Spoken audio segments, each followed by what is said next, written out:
And this one is a really interesting trick-taking game. And the thing that sets this one apart from other trick-taking games is that you don't actually have any values on the cards in this game. Instead, you're actually using the food chain in order to determine which cards are greater than the others. This means that you're going to be trying to earn victory points by having the card that you played eat one of the other cards played that round. But what makes using the food chain so interesting here is that you have 4 different cards. You have the fox, the rabbit, the owl, and the kale. The fox can eat the rabbit or the owl, whereas the owl can only eat the rabbit, and the rabbit can only eat the kale. And of course, the kale doesn't eat anything. So even if you were to play a fox or an owl at the top of the food chain, but then everyone else played kale, then you're not going to be gaining any victory points that round. But the way that this game works is that each player gets a fox card, and then all the other fox cards are removed from the game, and then each player is going to be dealt a hand of cards. At the start of each round, the active player is going to be choosing a terrain type, and you can think of the terrain type as the type of suit for the cards that you're going to be playing for that round. The player's going to want to play the chosen suit if they want to be able to score victory points. Otherwise, they might use that as an opportunity to throw away some of their lower valued cards. But another really interesting aspect of this trick-taking game is that it also incorporates bluffing, because when you go to play your card,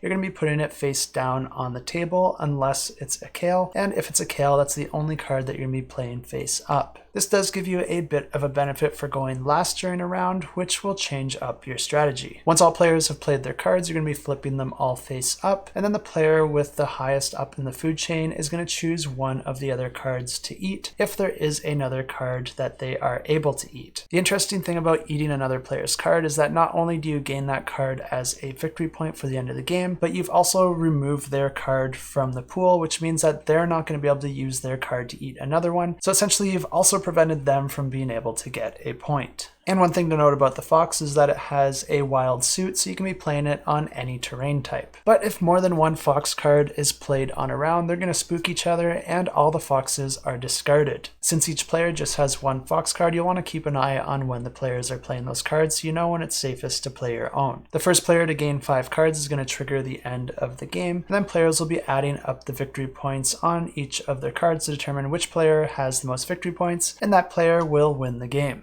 I'm always impressed by these trick-taking games that really bring something new into the genre, so if this one looks interesting to you, you can find links in the description below, and you can click that link to get notified.